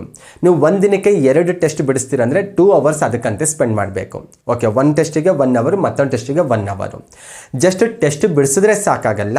ಟೆಸ್ಟ್ ಬಿಡಿಸಿದ ನಂತರ ನಿಮ್ಮ ಸ್ಕೋರು ಯಾವ ಸಬ್ಜೆಕ್ಟಲ್ಲಿ ನಿಮ್ಮ ಪರ್ಫಾರ್ಮೆನ್ಸ್ ಯಾವ ರೀತಿ ಇದೆ ಅನ್ನೋದನ್ನು ಕೂಡ ನೀವು ಅನಾಲಿಸಿಸ್ ಮಾಡ್ಕೊಳ್ಬೇಕು. ಅದಕ್ಕಾಗಿ ನೀವು ಮಿನಿಮಮ್ 1 ಟೆಸ್ಟಿಗೆ ಒಂದು ಹಾಫ್ ಆನ್ ಅವರ್ ಆದರೂ ಮಿನಿಮಮ್ ಇಟ್ಕೊಳ್ಬೇಕು. 1 ಟೆಸ್ಟ್ ನಾನು ಬಿಡಿಸ್ದೆ ಮಾಕ್ ಟೆಸ್ಟ್ ಅಂದರೆ 80 ಕ್ವಶನ್ ಬಿಡಿಸಿದ್ದೀನಿ 60 ನಿಮಿಷದಲ್ಲಿ. ಅಂದರೆ ಅದಾದ ನಂತರ ಯಾವ ಪಾರ್ಟಲ್ಲಿ ನನ್ನ ಪರ್ಫಾರ್ಮೆನ್ಸ್ ಯಾವ ರೀತಿ ಇದೆ, ಎಲ್ಲಿ ನಾನು ಕವರ್ ಮಾಡ್ಕೊಳ್ಬೇಕು, ಎಲ್ಲಿ ನಾನು ವೀಕ್ ಇದ್ದೀನಿ, ಎಲ್ಲಿ ನಾನು ಸ್ಟ್ರಾಂಗ್ ಇದ್ದೀನಿ ಅನ್ನುವಂಥ ಒಂದು ಅನಾಲಿಸಿಸ್ ಮಾಡ್ಕೊಂಡು ಹೋಗಬೇಕು. ಮತ್ತು 60 ನಿಮಿಷದಲ್ಲಿ 80 ಕ್ವಶನ್ ಬಿಡಿಸ್ಲಿಕ್ಕೆ ಆಗುತ್ತಾ ಇಲ್ಲ ಅನ್ನುವಂಥ ಒಂದು ರಿಯಲೈಸ್ ಕೂಡ ನೀವು ಮಾಡ್ಕೊಳ್ತಾ ಹೋಗಬೇಕು. ಹಾಗಾಗಿ ಎಕ್ಸಾಮ್ವರೆಗೂ ನೀವು ಎಷ್ಟು ಸಾಧ್ಯನೋ ಅಷ್ಟು ಮಾಕ್ ಟೆಸ್ಟ್ ಬಿಡಿಸ್ತಾ ಹೋದರೆ ನಿಮಗೇನಾಗುತ್ತೆ, ಟೈಮ್ ಮ್ಯಾನೇಜ್ಮೆಂಟ್ ಕ್ಲಿಯರಾಗಿ ಗೊತ್ತಾಗುತ್ತೆ. ಮತ್ತು ಎಕ್ಸಾಮ್ ಸೇಮ್ ಅದೇ ಸಿಚುವೇಷನಲ್ಲಿ ಮೈಂಡ್ಸೆಟ್ ಇಟ್ಕೊಂಡೆ ನೀವು ಬಿಡಿಸ್ತಾ ಹೋಗಬೇಕು. ಅದು ಕೂಡ ಕ್ಲಿಯರ್ ಆಗಿರಬೇಕು. ಮತ್ತು ಕೇರ್ಲೆಸ್ ಆಗಿ ಬಿಡಿಸ್ಬಾರ್ದು. ಮಾಕ್ ಟೆಸ್ಟ್ ಯಾವತ್ತೂ ಕೂಡ ಕೇರ್ಲೆಸ್ ಆಗಿ ಬಿಡಿಸಂಗಿಲ್ಲ. ಅಂದರೆ ಇದು ಮಾಕ್ ಟೆಸ್ಟ್ ಬಿಡು ಇರಲಿ ಬಿಡು ಅನ್ನಂಗಿಲ್ಲ.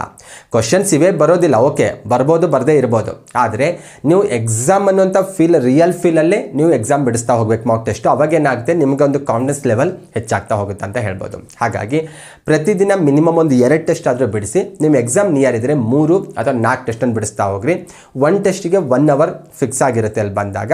ಅದರ ಜೊತೆಗೆ ಪ್ರತಿ ಟೆಸ್ಟ್ ಬಿಡಿಸಿದ ನಂತರ ಅನಾಲಿಸಿಸ್ ಮಾಡ್ಕೊಂಡು ಹೋಗಿ. ಅಂದರೆ 4 ಟೆಸ್ಟ್ ಬಿಡಿಸ್ತಾರೆ ಅಂದರೆ 4 ಟೆಸ್ಟ್ ಕಂಟಿನ್ಯೂಸ್ ಆಗಿ 4 ಗಂಟೆ ಬಿಡಿಸೋದಲ್ಲ.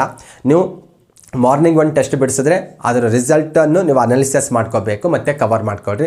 ಮಧ್ಯಾಹ್ನ ಒಂದು, ಸಂಜೆ ಒಂದು, ರಾತ್ರಿ ಒಂದು, ಈ ರೀತಿ ನೀವು ಡಿವೈಡ್ ಮಾಡ್ಕೊಂಡು ಹೋಗಬೇಕು.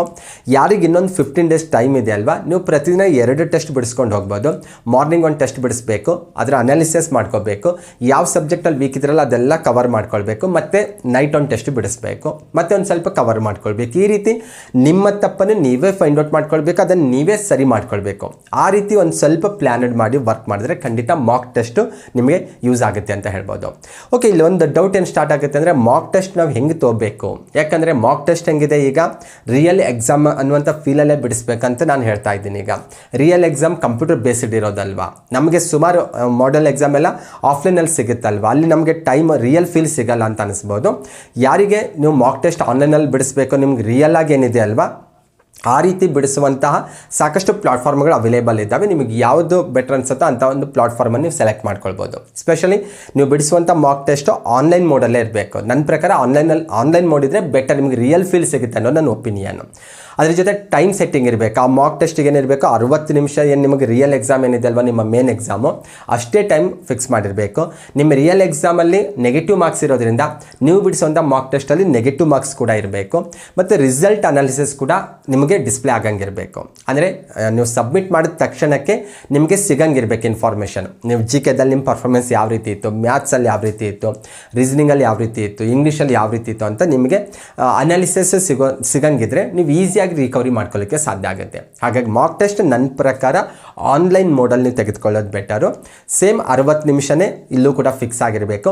ನೆಗೆಟಿವ್ ಮಾರ್ಕ್ಸ್ ಕೂಡ ಫಿಕ್ಸ್ ಆಗಿರಬೇಕು.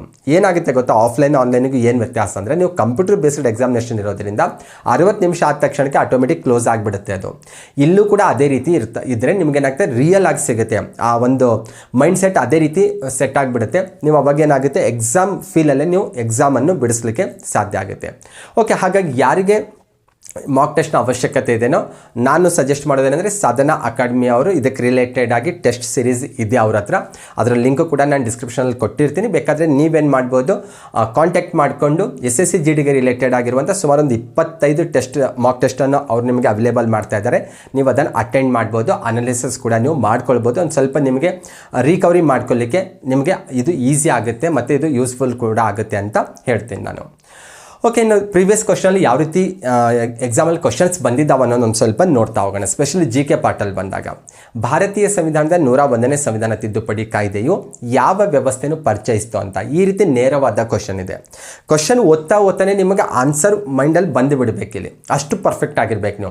ನೀವು ಕ್ವಶನ್ ನೋಡಿ ಆಮೇಲೆ ಆನ್ಸರಲ್ಲಿ ಯಾವ್ದು ಇರ್ಬೋದು ಅಂತ ಹುಡುಕಾಡುವಂತಹ ಸ್ಥಿತಿಯಲ್ಲಿ ಇರಬಾರ್ದು. ನೀವು 101ನೇ ಸಂವಿಧಾನ ತಿದ್ದುಪಡಿ ಅಂದ ತಕ್ಷಣಕ್ಕೆ ನಿಮಗೆ GST ನೆನಪಿಗೆ ಬರಬೇಕು. GSTಗೆ ರಿಲೇಟೆಡ್ ಆಗಿ ಏನಿದೆ, ಒನ್ ನೇಷನ್ ಒನ್ ಟ್ಯಾಕ್ಸ್ ಇದೆ ಅಲ್ವಾ. ಓಕೆ, ಈ ಆಪ್ಷನ್ ಸರಿಯಾಗಿದೆ ಅಂದರೆ ಮೌಸಿಂದ ಏನು ಮಾಡಬೇಕು, ಫಸ್ಟ್ ಆಪ್ಷನ್ಸ್ ಕ್ಲಿಕ್ ಮಾಡಿದ್ರೆ ಅಲ್ಲಿಗೆ ಮುಗೀತು. ಹೆಚ್ಚು ಕಡಿಮೆ ನೀವು ಮನಸ್ಸು ಮಾಡಿದ್ರೆ ಒಂದು 30 ಸೆಕೆಂಡಲ್ಲಿ ಇಂಥ ಕ್ವಶನ್ಗೆ ಆನ್ಸರ್ ಮಾಡ್ಬೋದು. ಮ್ಯಾಕ್ಸಿಮಮ್ GK ಇಂಗ್ಲೀಷಲ್ಲಿ ಬರುವಂಥ ಕ್ವಶನ್ಸ್ ಎಲ್ಲ ಇದೇ ರೀತಿ ಇರ್ತವೆ, ನೇರವಾದ ಕ್ವಶನ್ಸ್ಗಳೇ ಇರ್ತವೆ. ಮಧ್ಯಪ್ರದೇಶದ ಮಾಳ್ವಾ ಪ್ರದೇಶದ ಗ್ರಾಮಾಂತರ ಗ್ರಾಮಗಳ ಮಹಿಳೆಯರು ಈ ಕಡೆಗಿನ ಯಾವ ನೃತ್ಯವನ್ನು ಪ್ರದರ್ಶಿಸುತ್ತಾರೆ? ಮಧ್ಯಪ್ರದೇಶದ ಮಾಳ್ವಾ ಏರಿಯಾದಲ್ಲಿ ಲೋಕಲ್ ಆಗಿ ಒಂದು ಫೇಮಸ್ ಆದಂಥ ಡ್ಯಾನ್ಸ್ ಫಾರ್ಮ್ ಇದೆ, ಅದು ಯಾವುದಂತ ಕೇಳ್ತಾ ಇದ್ದಾರೆ. ಇಲ್ಲಿ ಪದ್ಯಾಣಿ ಇದೆ, ಮಟ್ಟಿ ಅಂತಿದೆ, ಅದ್ರ ಜೊತೆಗೆ ಯಾಟ್ಟಮ್ ಅಂತಿದೆ ಮತ್ತು ದಾಂಡಿಯಾ ರಾಸ್ ಅಂತಿದೆ. ಹಾಗಾಗಿ ನಾನು ಹೇಳಿದ್ದು ದೇಶದ ಬೇರೆ ಬೇರೆ ಭಾಗದಲ್ಲಿರುವಂಥ ಫೋಕ್ ಡ್ಯಾನ್ಸ್ ನಿಮಗೆ ಸ್ಪಷ್ಟವಾಗಿ ಗೊತ್ತಿರಬೇಕು, ಕ್ಲಾಸಿಕಲ್ ಡ್ಯಾನ್ಸ್ ಕೂಡ ಗೊತ್ತಿರಬೇಕು ನಿಮಗೆ. ಹಾಗಾಗಿ ಅಂಥವನ್ನು ಸ್ವಲ್ಪ ಕಲೆಕ್ಟ್ ಮಾಡ್ಕೊಳ್ರಿ. ಆಲ್ಮೋಸ್ಟ್ ಅಲ್ಲಿ ನಾನು ಅಬ್ಸರ್ವ್ ಮಾಡಿರೋ ಪ್ರಕಾರ ಪ್ರತಿ ಸ್ಲಾಟಲ್ಲೂ ಕೂಡ, ಪ್ರತಿ ಎಕ್ಸಾಮಲ್ಲಿ ಕೂಡ ಒಂದು ಕ್ವಶನ್ ಈ ರೀತಿ ಇರೋದು ಕಂಡು ಬರ್ತಾ ಇದೆ. ಯಾವುದಾದ್ರೂ ಒಂದು ಏರಿಯಾದ ಫೋಕ್ ಡ್ಯಾನ್ಸ್ ಬಗ್ಗೆ ಅಥವಾ ಅಲ್ಲಿನ ಸ್ಥಳೀಯ ಹಬ್ಬಕ್ಕೆ ರಿಲೇಟೆಡ್ ಆಗಿ, ಸ್ಥಳೀಯ ಹಬ್ಬ ಅಂದರೆ ಬಹಳ ಯಾವುದೋ ಒಂದು ಫೇಮಸ್ ಇಲ್ಲದೆ ಇರೋದಂತಲ್ಲ, ಬಹಳ ಫೇಮಸ್ ಆಗಿರುವಂಥ ಫೋಕ್ ಡ್ಯಾನ್ಸು, ಫೇಮಸ್ ಆಗಿರುವಂಥ ಫೆಸ್ಟಿವಲ್ಸ್ ಬಗ್ಗೆ ಕ್ವಶನ್ಸ್ ಕೇಳಿರೋದು ಕಂಡು ಬರ್ತಾ ಇದೆ. ಹಾಗಾಗಿ ಇಂಥ ಒಂದು ಸ್ವಲ್ಪ ಕಲೆಕ್ಟ್ ಮಾಡ್ಕೊಳ್ಳಿ, ಖಂಡಿತ ಸಿಗುತ್ತೆ. ಹಾಗಾಗಿ ಈ ಕ್ವಶನ್ಗೆ ಸರಿಯಾದ ಉತ್ತರ ಮಟ್ಟಿ ಅನ್ನುವಂಥ ಡ್ಯಾನ್ಸು ಮಧ್ಯಪ್ರದೇಶದ ಮಾಳ್ವಾ ಏರಿಯಾದಲ್ಲಿ ಬಹಳ ಫೇಮಸ್ ಆಗಿರೋದು ಕಂಡು ಬರ್ತಾ ಇದೆ. ಸೈನ್ಸಲ್ಲಿ ಬಂದಾಗ ವಾಷಿಂಗ್ ಸೋಡಾದ ರಾಸಾಯನಿಕ ಸೂತ್ರ ಡ್ಯಾಶ್ ಆಗಿದೆ ಅಂತ ಆಲ್ರೆಡಿ ನಾವು ಪ್ರೈಮರಿ ಹೈಸ್ಕೂಲಿಂದ ಓದ್ಕೊಂಡು ಬಂದಿದ್ದೇವೆ. ವಾಷಿಂಗ್ ಸೋಡಾದ ಕೆಮಿಕಲ್ ಫಾರ್ಮುಲಾ ಅಂದ ತಕ್ಷಣಕ್ಕೆ ನಿಮಗೆ ಎಕ್ಸಾಕ್ಟ್ ಆದಂಥ ಆನ್ಸರ್ ನಿಮ್ಮ ಮೈಂಡಲ್ಲಿ ಬಂದುಬಿಡಬೇಕು, ಅಷ್ಟು ಪರ್ಫೆಕ್ಟಾಗಿ ಕೂತ್ಕೊಂಡಿರ್ಬೇಕು ಇವೆಲ್ಲವೂ ಕೂಡ. ಯಾಕಂದರೆ ಇಲ್ಲಿ ಏನೋ ಕನ್ಫ್ಯೂಸ್ ಆಗುವಂಥ ಪಾಸಿಬಿಲಿಟಿನೇ ಇಲ್ಲ. ಮತ್ತು ಇಲ್ಲಿ ವಿಚಾರ ಮಾಡುವಂಥ ಕ್ವಶನ್ಸು ಅಲ್ಲ ಇವು ಬಂದಾಗ, ನೇರವಾದ ಕ್ವಶನ್ ಇರುತ್ತೆ. ನೀವು ಆನ್ಸರ್ ಗೊತ್ತಿದ್ರೆ ಆನ್ಸರ್ ಮಾಡ್ಬೋದು, ಇಲ್ಲಾಂದರೆ ನೀವು ಗೆಸ್ ಮಾಡಬೇಕಾಗುತ್ತೆ. ಗೆಸ್ಸು ಪ್ರತಿ ಸರಿ ಸರಿಯಾಗುತ್ತೆ ಅಂತ ಹೇಳೋಕ್ಕಾಗಲ್ಲ. ಮತ್ತು ಮೈನಸ್ ಮಾರ್ಕ್ಸ್ ಇರೋದ್ರಿಂದ ಸಾಧ್ಯದಷ್ಟು ಎಕ್ಯುರೆನ್ಸಿ ಇಲ್ಲಿ ನಮಗೆ ಬಹಳ ಇಂಪಾರ್ಟೆಂಟ್ ಆಗಿರುತ್ತೆ ಅಂತ ಹೇಳ್ಬೋದು. ಪಶ್ಚಿಮ ಬಂಗಾಳವು ಯಾವ ದೇಶದೊಂದಿಗೆ ತನ್ನ ಅತಿ ಉದ್ದದ ಗಡಿಯನ್ನು ಹಂಚಿಕೊಂಡಿದೆ ಅಂತ. India and it's neighbour countries ಅಂತ ಒಂದು ಟೈಟಲ್ ಕೊಟ್ಟಿದ್ದಾರೆ ಅವರು GK ಸಿಲೆಬಸಲ್ಲಿ ಬಂದಾಗ. ಆ ಬೇಸ್ ಮೇಲೆ ಇರುವಂಥ ಕ್ವಶನು. ವೆಸ್ಟ್ ಬೆಂಗಾಲ್ ಯಾವ ದೇಶದೊಂದಿಗೆ ತನ್ನ ಅತಿ ಉದ್ದದ ಗಡಿಯನ್ನು ಹಂಚಿಕೊಂಡಿದೆ? ಭೂತಾನ್, ಮ್ಯಾನ್ಮಾರ್, ನೇಪಾಳ ಮತ್ತು ಬಾಂಗ್ಲಾದೇಶ ಅಂತ. ಆಲ್ರೆಡಿ ಗೊತ್ತು ನಿಮಗೆ, ಇಂಡಿಯಾ ಮ್ಯಾಪ್ ನೀವು ಅಬ್ಸರ್ವ್ ಮಾಡಿರ್ತೀರಾ. ವೆಸ್ಟ್ ಬೆಂಗಾಲ್ ಬಾಂಗ್ಲಾದೇಶದ ಜೊತೆ ನೇರವಾಗಿ ಅತಿ ಉದ್ದದ ಗಡಿ ಹಂಚಿಕೊಂಡಿರೋದು ಕಂಡುಬರುತ್ತೆ. ಈ ರೀತಿ ನೇರವಾದ ಕ್ವಶನ್ಸ್ಗಳೇ ಇರ್ತವೆ. GK ಆಗಿರ್ಬೋದು, ಇಂಗ್ಲೀಷ್ ಆಗಿರ್ಬೋದು, ಈವನ್ ಮ್ಯಾಥ್ಸು ಮತ್ತು ರೀಸನಿಂಗ್ ಅಲ್ಲಿ ಕೂಡ ಬಹಳ ಬೇಸಿಕ್ ಆದಂಥ ಕ್ವಶನ್ಸ್ ಇರ್ತವೆ. ಹಾಗಾಗಿ ನೀವೇನು ಮಾಡಬೇಕು, ನೀವು ನಿಮ್ಮ ಯಾವುದು ಏರಿಯಾದಲ್ಲಿ ನಿಮಗೆ ಚೆನ್ನಾಗಿ ಗ್ರಿಪ್ ಇದೆನೋ ಅದಕ್ಕೆ ಕಡಿಮೆ ಫೋಕಸ್ ಮಾಡಿ. ಯಾವುದ್ರಲ್ಲಿ ಗ್ರಿಪ್ ಇಲ್ಲಲ್ವಾ ಅದ್ರ ಬಗ್ಗೆ ಒಂದು ಸ್ವಲ್ಪ ಫೋಕಸ್ ಮಾಡಿದ್ರೆ ಖಂಡಿತ ಕೊನೆ ಹಂತದಲ್ಲಿ ನೀವು ಕನಿಷ್ಠ ನನ್ನ ಪ್ರಕಾರ ಒಂದು 8ರಿಂದ 10 ಕ್ವಶನ್ಸ್ ಎಕ್ಸ್ಟ್ರಾ ನೀವು ಸರಿಯಾಗಿ ಆನ್ಸರ್ ಮಾಡ್ಬೋದು. ಆ 8ರಿಂದ 10 ಕ್ವಶನ್ಸ್ ಏನು ಮಾಡ್ತೀವಿ ನಿಮಗೆ ಜಾಬ್ ತಂದುಕೊಡುವಂಥ ಸಾಧ್ಯತೆ ಬಹಳ ಇರುತ್ತೆ. ಬೌದ್ಧ ಧರ್ಮೀಯರಿಂದ ಬುದ್ಧ ಪೂರ್ಣಿಮೆಯನ್ನು ಯಾವ ಹಿಂದೂ ತಿಂಗಳಲ್ಲಿ ಆಚರಿಸಲಾಗುತ್ತೆ ಅಂತ. ಓಕೆ, ಭಾಳ ಸಿಂಪಲ್ ಆಗಿರುವಂಥ ಕ್ವಶನ್. ಬುದ್ಧ ಪೂರ್ಣಿಮೆ ಅನ್ನುವಂಥ ಒಂದು ಹಬ್ಬವನ್ನು ಆಚರಿಸ್ತೇವೆ ನಾವು. ಓಕೆ, ಅದು ಹಿಂದೂ ಪಂಚಾಂಗದಲ್ಲಿ ಬಂದಾಗ ಯಾವ ತಿಂಗಳಲ್ಲಿ ಬರುತ್ತೆ ಅಂತ ಕೇಳ್ತಾ ಇದ್ದಾರೆ. ಆಲ್ರೆಡಿ ಗೊತ್ತು ನಮಗೆ, ಇದು ಸಮ್ಮರ್ ಟೈಮಲ್ಲಿ ಬರುತ್ತೆ ಅಂತ ಗೊತ್ತು. ಆ ಬೇಸ್ ಮೇಲೆ ನೀವು ಚೈತ್ರ ಅಥವಾ ವೈಶಾಖ ಅಂತ ಗೆಸ್ ಮಾಡ್ಬೋದು. ಆದರೆ ಎಕ್ಯುರೇಟಾಗಿ ನೀವು ಆನ್ಸರ್ ಮಾಡಬೇಕಾಗಿರೋದ್ರಿಂದ ಇಂಥದ್ರ ಬಗ್ಗೆ ಒಂದು ಸ್ವಲ್ಪ ನಾವು ನೋಡ್ಕೊಂಡಿರಬೇಕು. ಓಕೆ, ಬುದ್ಧ ಪೂರ್ಣಿಮೆ ಬರೋದು ವೈಶಾಖ ಮಾಸದಲ್ಲಿ ಬರುವಂಥ ಒಂದು ಪೂರ್ಣಿಮೆ. ಅದು ಹುಣ್ಣಿಮೆಯ ದಿನನೇ ಬುದ್ಧ ಪೂರ್ಣಿಮೆ ಅಂತಲೇ ಆ ದಿನವನ್ನು ಅಥವಾ ಹುಣ್ಣಿಮೆಯನ್ನು ಆಚರಿಸಲಾಗುತ್ತೆ. ಬೌದ್ಧ ಧರ್ಮೀಯರು ಇದನ್ನು ಅತ್ಯಂತ ಪವಿತ್ರವಾದ ದಿನ ಅಂತ ಕೂಡ ಆಚರಿಸೋದು ಕಂಡುಬರುತ್ತೆ. ಓಕೆ, ಈ ರೀತಿ ಭಾಳ ಸಿಂಪಲ್ ಆಗಿರುವಂಥ ಕ್ವಶನ್ಸು SSC GD ಎಕ್ಸಾಮಲ್ಲಿ ಬರ್ತವೆ. ನೇರವಾದ ಕ್ವಶನ್ಸ್ಗಳೇ ಇರ್ತವೆ. ಹಾಗಾಗಿ ನೀವು ಫೈನಲ್ ಹಂತದ ಪ್ರಾಕ್ಟೀಸು, ಫೈನಲ್ ಹಂತದ ರಿವಿಷನ್ನು, ಮಾಕ್ ಟೆಸ್ಟ್ ಇವಿಷ್ಟು ಕೂಡ ಕರೆಕ್ಟಾಗಿ ಫಾಲೋ ಅಪ್ ಮಾಡಿದ್ರೆ ಖಂಡಿತ ನಿಮ್ಗೆ ಸಕ್ಸಸ್ ಸಿಗುತ್ತೆ. ಯಾರೆಲ್ಲ ಎಕ್ಸಾಮ್ ಬರಿತಾ ಇದ್ದೀರಲ್ವ, ನಿಮ್ಮೆಲ್ಲರಿಗೂ ಒಳ್ಳೆಯದಾಗಲಿ, ನೀವೆಲ್ಲರೂ ಅಪಾಯಿಂಟ್ ಆಗಲಿ ಅಂತ ಹಾರೈಸ್ತಾ ಈ ಕ್ಲಾಸನ್ನು ಮುಗಿಸ್ತೇನೆ. ಮತ್ತೆ ಮುಂದಿನ ವೀಡಿಯೋದಲ್ಲಿ ಭೇಟಿಯಾಗೋಣ. ಎಲ್ಲರಿಗೂ ನಮಸ್ಕಾರಗಳು.